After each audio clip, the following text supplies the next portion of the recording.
Andrew Golota était le psychopathe le plus dangereux de la boxe.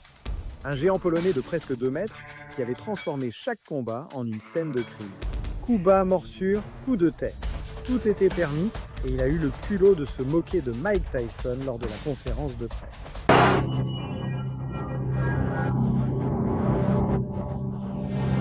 Erreur très grave, super ralenti de l'autre côté. Andrew Golota n'était pas un mauvais boxeur. C'était un grand boxeur avec un démon en lui qu'il ne pouvait pas contrôler. Terasarami. Le géant polonais est arrivé dans la boxe avec un physique intimidant et une puissance qui faisait souffrir les meilleurs poids lourds du monde. Sa taille, sa force, son jab. Tout montrait que cet homme deviendrait champion du monde.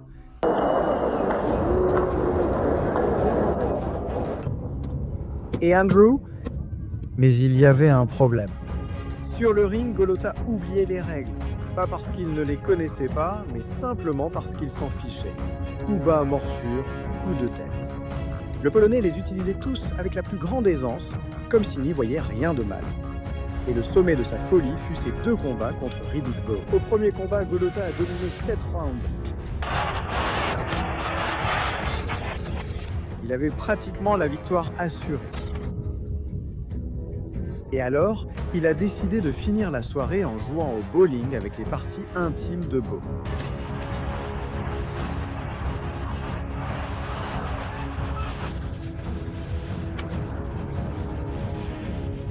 Il a été disqualifié et a provoqué des émeutes sur le ring.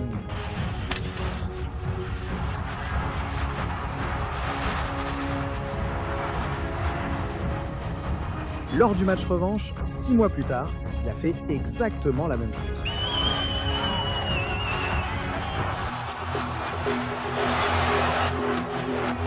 Et lors de l'interview qui a suivi, il a ri.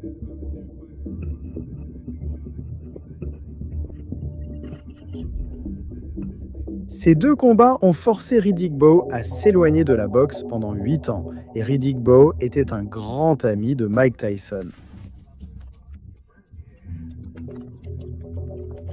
Lors de la confirmation du combat, Golota est arrivé à la conférence de presse totalement confiant. Il s'est moqué de Tyson, il l'a appelé une légende du passé. Il a dit qu'il était temps de briser cette légende.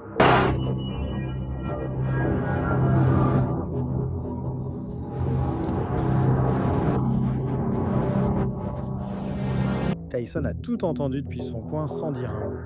Mais après la conférence de presse, il a été très clair sur ce qu'il pensait.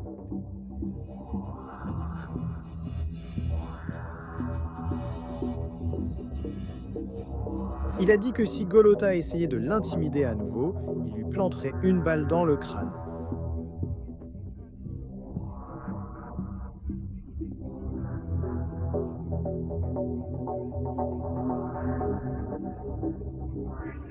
Et que ce combat serait son dernier. Il prendrait sa retraite après cette nuit. Au revoir.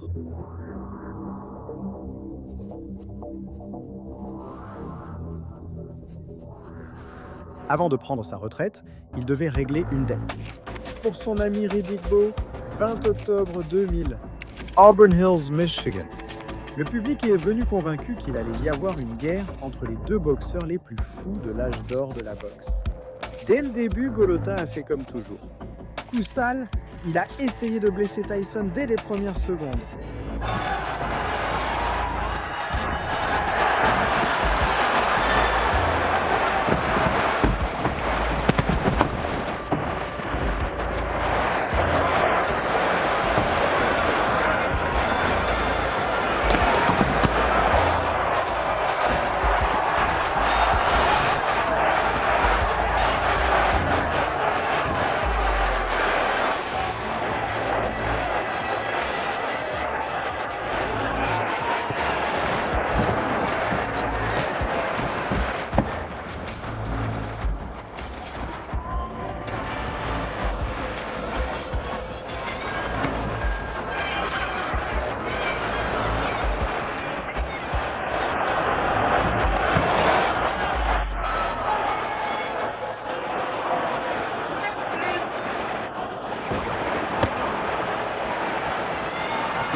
Tyson n'était pas idiot. Tyson n'allait pas supporter ces tactiques. Et dans les derniers instants du premier round, il a placé un coup droit brutal qui a envoyé le géant polonais au sol.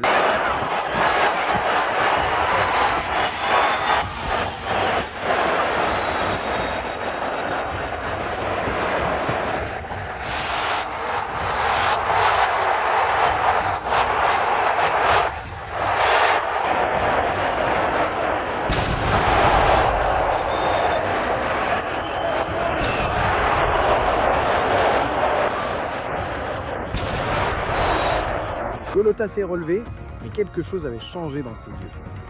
Il disait même à son coin d'arrêter le combat.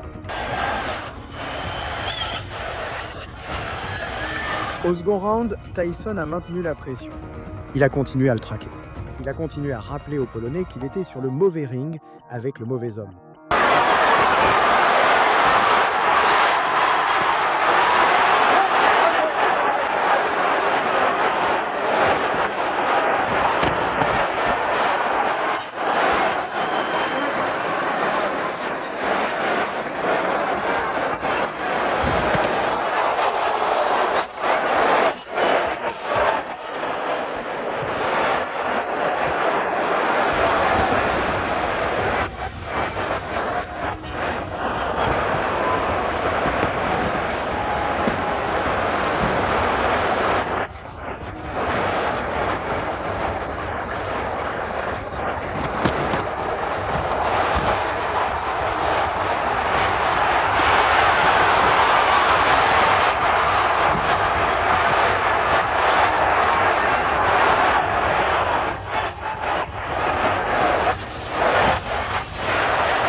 Soudain, un événement inattendu s'est produit.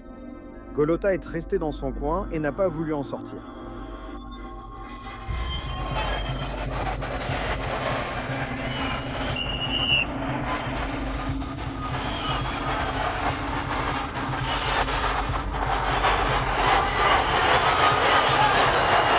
L'homme qui avait terrorisé toute la division des poids lourds, celui qui avait envoyé Riddick Bowe à l'hôpital, celui qui était venu à la conférence de presse en ridiculisant Iron Mike. Il s'est assis sur son tabouret et a refusé de continuer. Le public furieux a lancé des objets sur le ring. Les commentateurs n'en croyaient pas leurs yeux.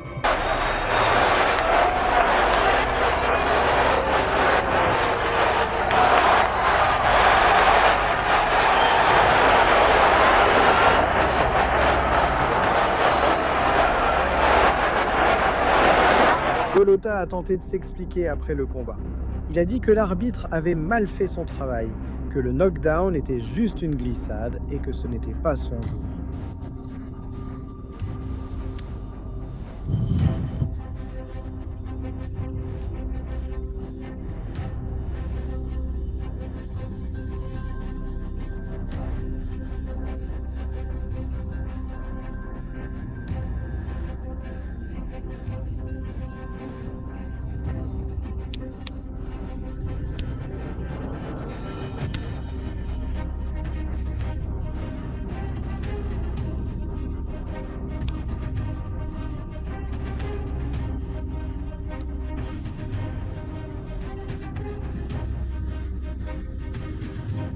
Mais un examen médical ultérieur a révélé que le coup de poing de Tyson lui avait causé de graves blessures à la tête.